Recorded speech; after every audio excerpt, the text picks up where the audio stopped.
ఓం సాయీశ్వరాయ విద్మహే సత్యదేవాయ ధీమహి తన్నో సర్వప్రచోదయాత్.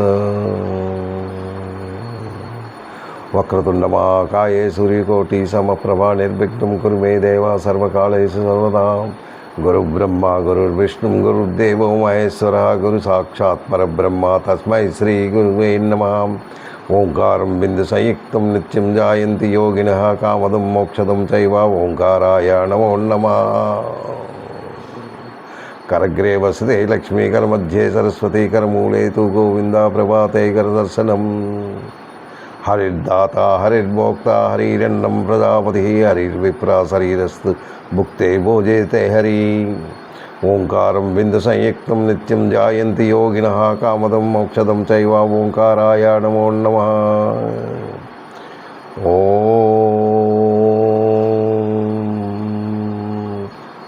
ఓం శాంతి శాంతి శాంతి. సాయిరామ్. భగవంతుని ఆశీస్సులతో, అంటే ఆయన ఆశీస్సులు మనకి ఎప్పుడూ ఉంటాయి, లేవని నేనేం చెప్పలేను. అంటే ఆయనే కానీ మనకి ఆశీస్సులు లేకపోతే మనం ఏమీ చేయలేము. భగవంతుని తాలూకా అంటే భగవంతుని శక్తితోనే మనం నడుస్తూ ఉన్నాం. అందు గురించి ఆయనకి ఎల్లవేళలా తలుచుకోమని ఈ అధ్యాయంలో చెప్పారు. ఇప్పుడు రాజవిద్యా రాజగుహ్య యోగంలో అంటే అంతా విజ్ఞానం గురించే చెప్పుకొని వచ్చారు. 6వ అధ్యాయం కూడా అదే. అందులో కొద్దిగా చెప్పాడు.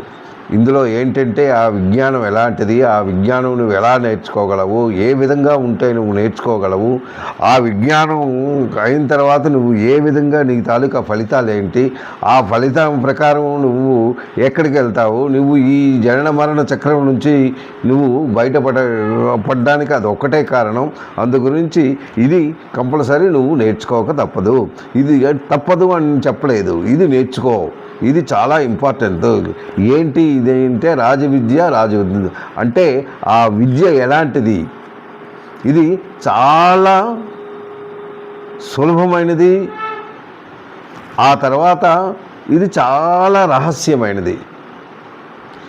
ఇది ఎవరైతే తెలుసుకుంటారో వాళ్ళు ఉత్తములు, వాళ్ళు మోక్షానికి చేరుకోగలరు. కానీ ఇది నేర్చుకోవడం ఎవరైతే ఇది వింటారో, నేను చెప్పింది ప్రతి ఒక్క విషయం కూడా నువ్వు వింటూ ఉండాలి. వింటూ ఉండి దాన్ని ఆ లోపల ఉన్న అజ్ఞానాన్ని విడిచిపెట్టి ఓన్లీ జ్ఞానంతో, ఆ జ్ఞానం అనే దీంతో నువ్వు చూసినట్టయితే తప్పక నువ్వు దీనికి చెరువు వేయగలవు. ఈ అధ్యాయంలో అన్ని విద్యలకి ఇది శ్రేష్టమైనది. అది నువ్వు ఎన్నో విద్యలు నేర్చుకుంటావు, కానీ అన్ని విద్యల కన్నా ఇది శ్రేష్టమైనది, గొప్పదైనది అని 1-2 శ్లోకాల్లో చెప్పాడు.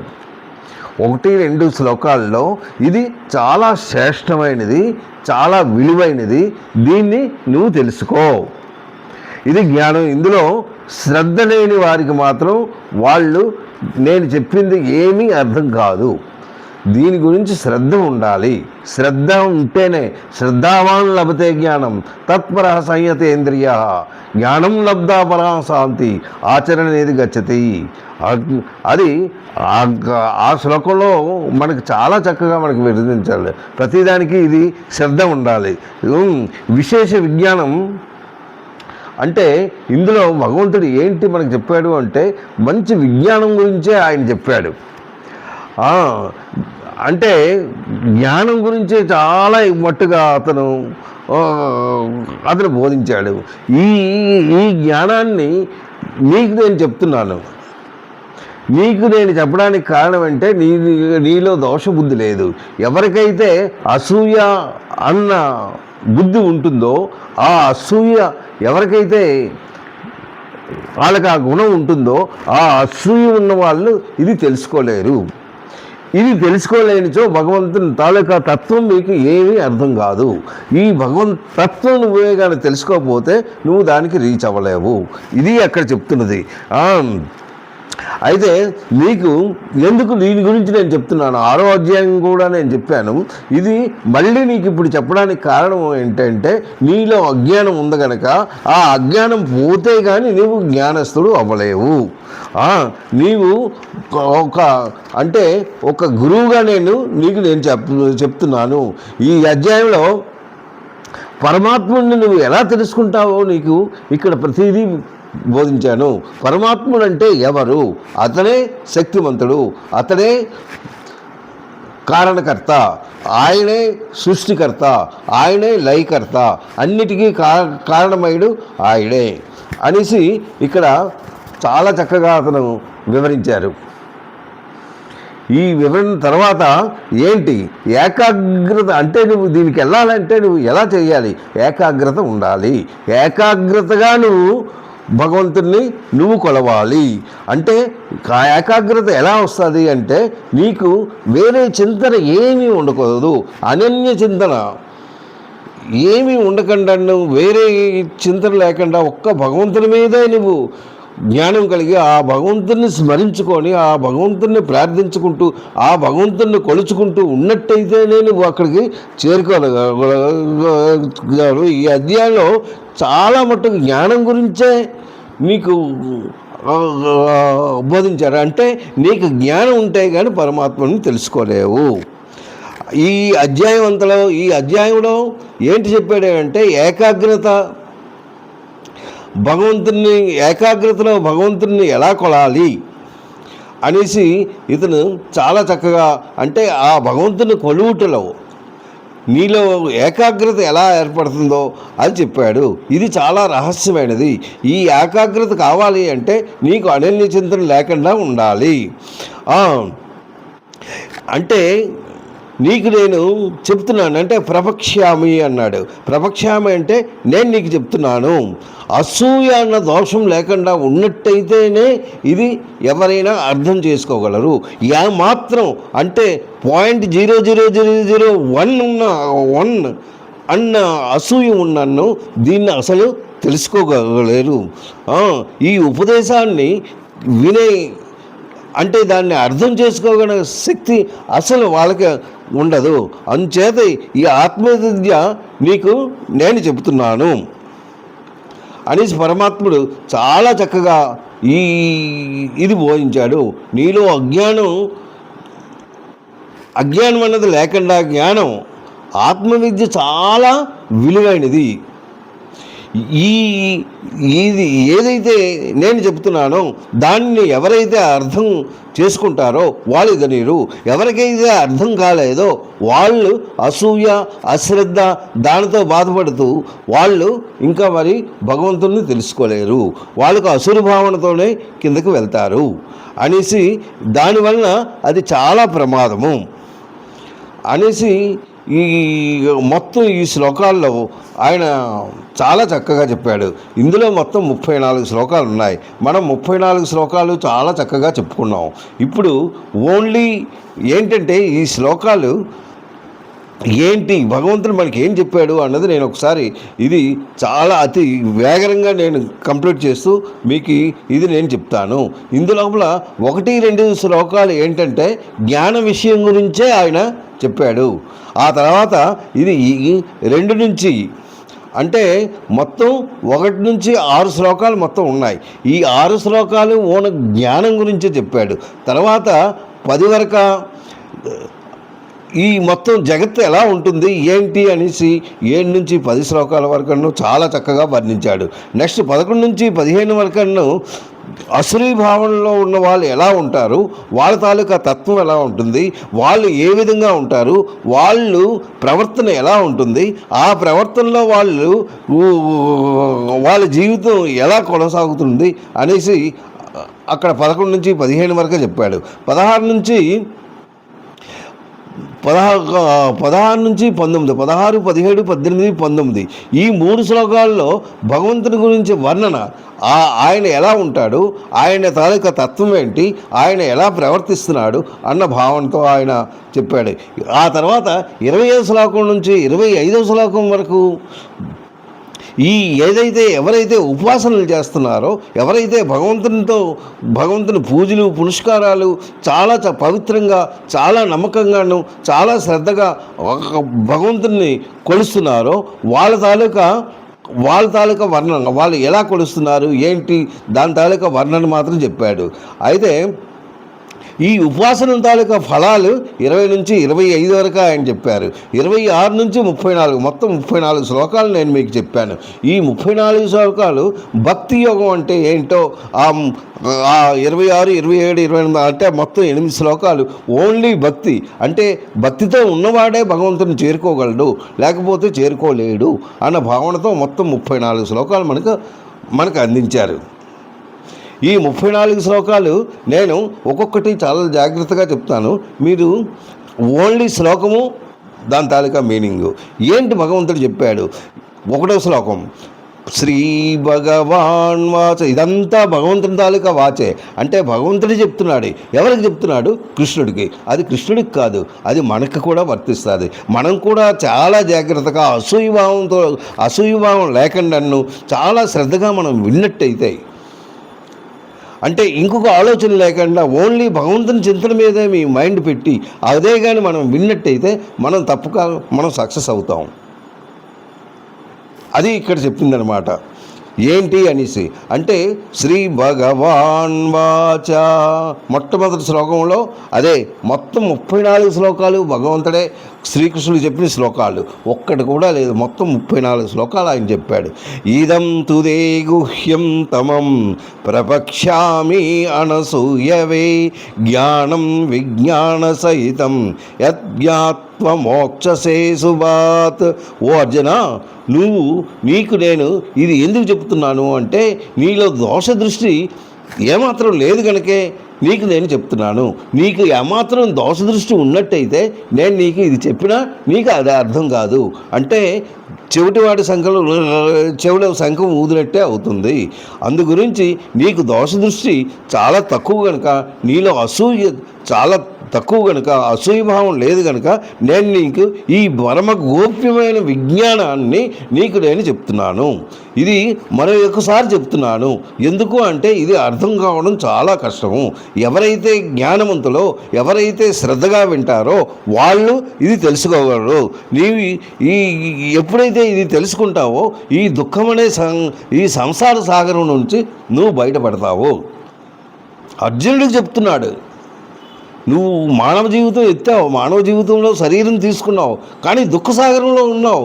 ఎన్ని కష్టాలు అనుభవించారనుకున్నావు ఆయన. ఆ కష్టాల నుంచి నువ్వు బయటపడాలంటే నువ్వు ఇది చేయక తప్పదు.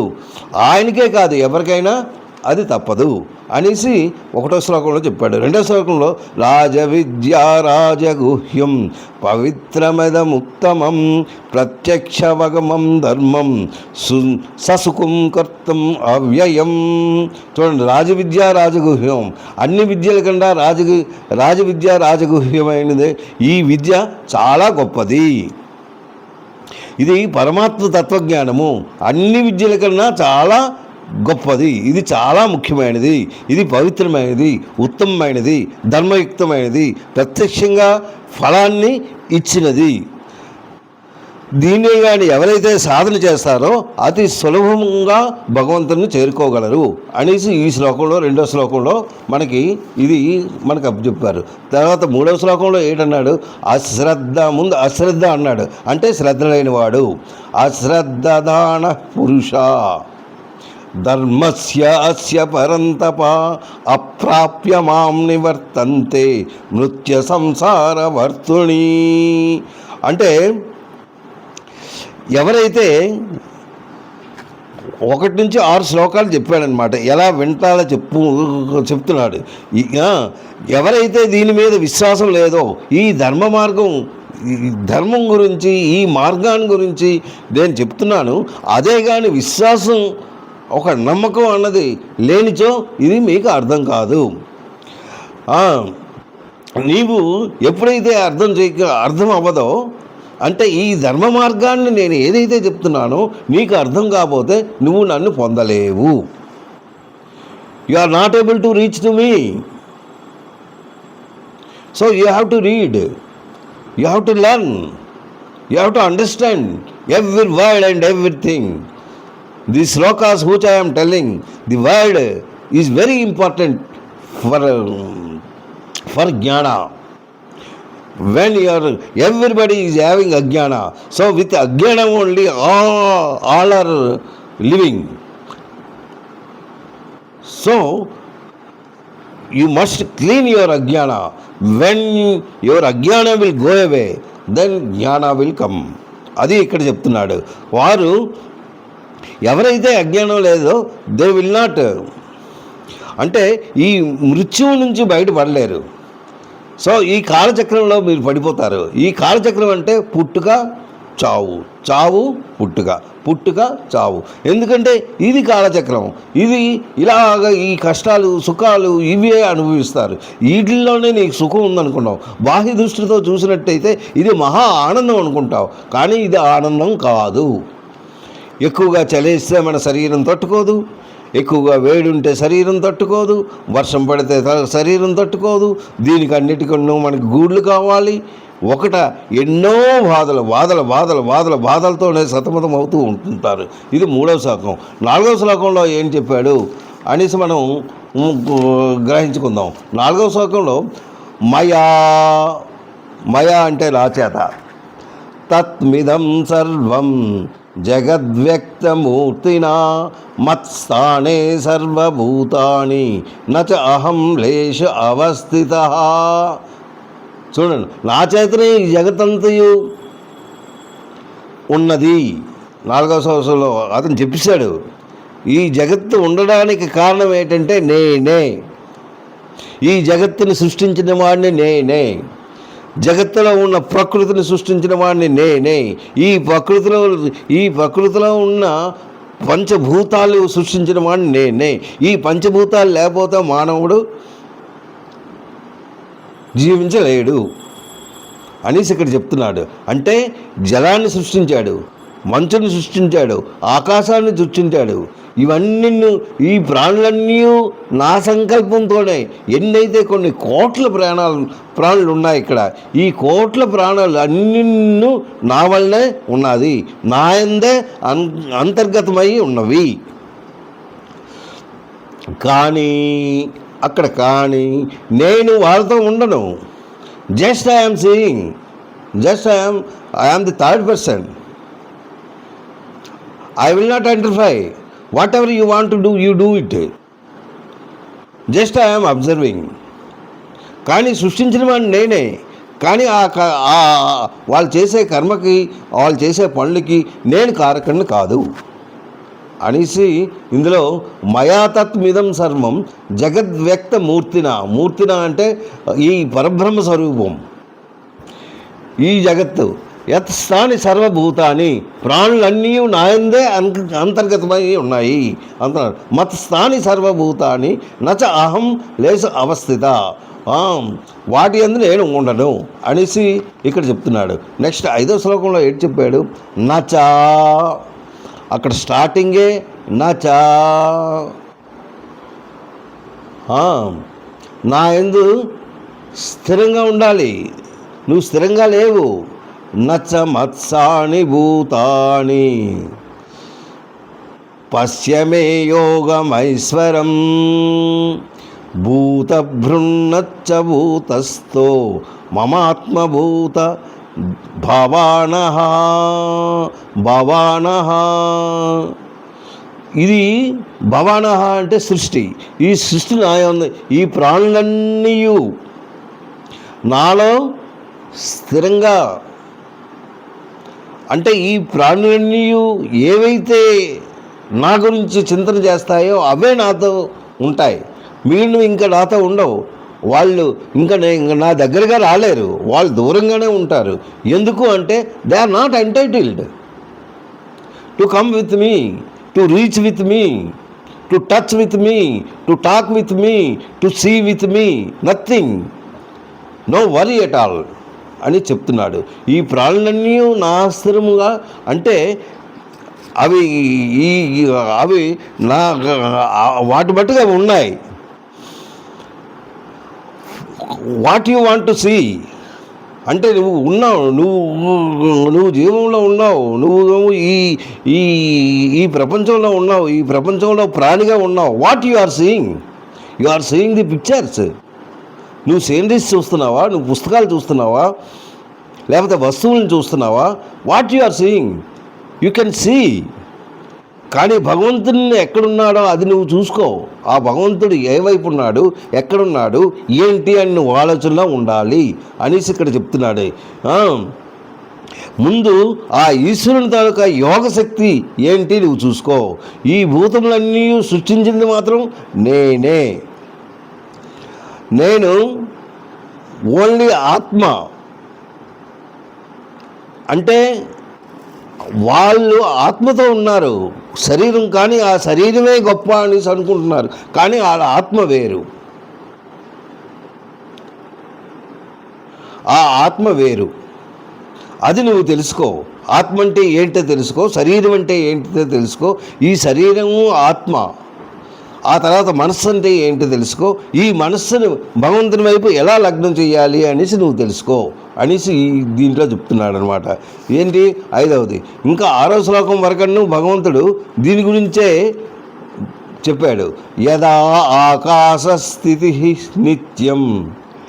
యదా ఎట్లు, ఆకాశ స్థితి నిత్యం. ఆకాశాన్ని మనం చూస్తున్నాం. ఎలాగా? ఈ ఆకాశం ఎలాగా స్థిరంగా ఉంది, ఎక్కడికి పోలేదు. ఆకాశంలాగా ఉంది. ఆ ఆకాశంతోనే మేఘాలు ఉన్నాయి, ఆ మేఘాలతోనే వర్షాలు పడుతున్నాయి, ఆ వర్షాలతోనే పంటలు పండుతున్నాయి.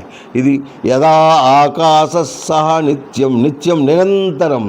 వాయు సర్వత్ర మహాన్ అంటే దానితో గాలి కూడా ఉంది. ఏది? అంతటి లెక్క ఉంది. ఆకాశం మీద ఉన్న వాయువు, ఈ వాయువు మొత్తం ప్రపంచమంతా వ్యాపించే ఉన్నది. వాయు సర్వత్ర మహాన్ తదా సర్వాణి భూతాని. అట్లే నా సంకల్పంతోనే ఇవన్నీ అంటే జీవరాశులన్నీ పుట్టడం, చావడం అంటే ఇవన్నీ అది ఎవరు చేస్తున్న కర్మను వాళ్ళు అనుభవించక తప్పదు. అది ఆకాశము నుండి ఉత్పన్నములైన సర్వత్రా సంచరించుచున్న ఈ ఆకాశం నుంచే ఉత్పత్తి అయింది. ఏంటి?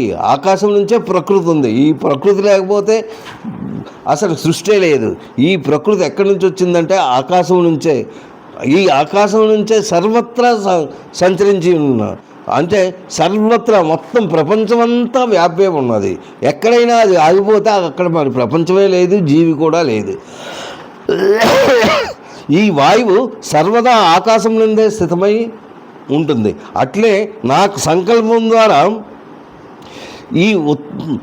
నా సంకల్పం అంటే నా సంకల్పం నా వల్లనే మొత్తం ఈ భూతాలు ఏవైతే ప్రాణులు, భూతాలంటే ప్రాణులు, ఈ ప్రాణులన్నీ నా సంకల్పంతోనే పుట్టాయి, అన్నీ నాయందే స్థితమై ఉండును అనేసి ఇక్కడ చెప్తున్నాడు. యదా ఆకాశ స్థితి నిత్యం వాయం సర్వత్ర వామహాన్ తదా సర్వాణి భూతాని మత్స్యాని ఇది ఉదారం అనేసి ఇక్కడ 6 శ్లోకాలు అంటే మొత్తం 6 శ్లోకాల వరకు భగవంతుడి గురించి అతను చెప్పాడు. 7వ శ్లోకంలో ఏంటంటున్నాడు? సర్వభూతాని అంటే మొత్తం భూతాలన్నీ, అన్ని ప్రాణులన్నీ, ఆల్ లివింగ్ బీయింగ్స్ అనమాట. ప్రాణులు అంటే లివింగ్ బీయింగ్స్. ఈ లివింగ్ బీయింగ్స్ సర్వభూతాని కౌంతేయ. ఓ అర్జున, సర్వభూతాని కౌంతేయ ప్రకృతం యాంతి మామికం కల్పక్షమే పునస్తాని కల్పదౌ విసృజామ్యహం. విసృజామ్యహం అంటే నేను సృష్టించుతున్నాను.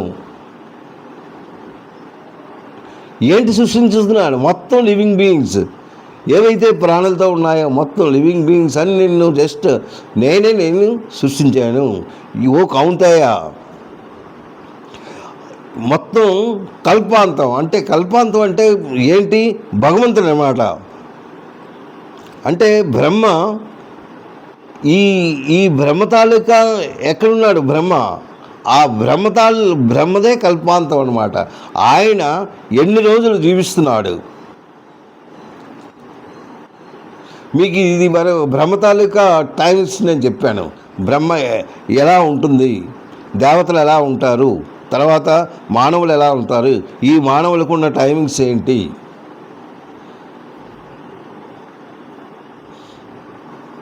ఈ మానవులకు ఉన్నది ఏదైతే 360 రోజులు ఒక సంవత్సరం ఉంటుందో ఆ ఒక సంవత్సరం అన్నది దేవతలకు ఒక్కరోజు.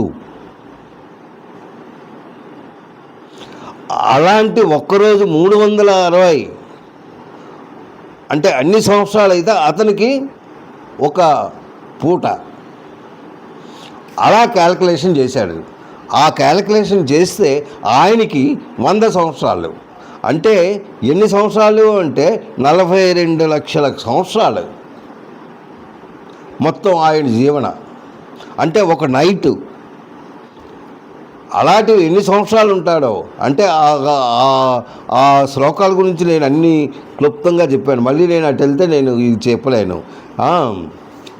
అయితే ఈ శరీరం, ఇంద్రియాలు, మనస్సు, బుద్ధి ఇవి భగవంతుని మీద నువ్వు పెట్టినట్టయితే కానీ ఈ రోజుల్లో మనుషులు ఏంటంటే వీళ్ళు భోగ వస్తువుల గురించి ప్రాకులాడుతూ వాళ్ళ తాలూకా దాన్ని వేస్ట్ చేసుకుంటున్నారు టైంని.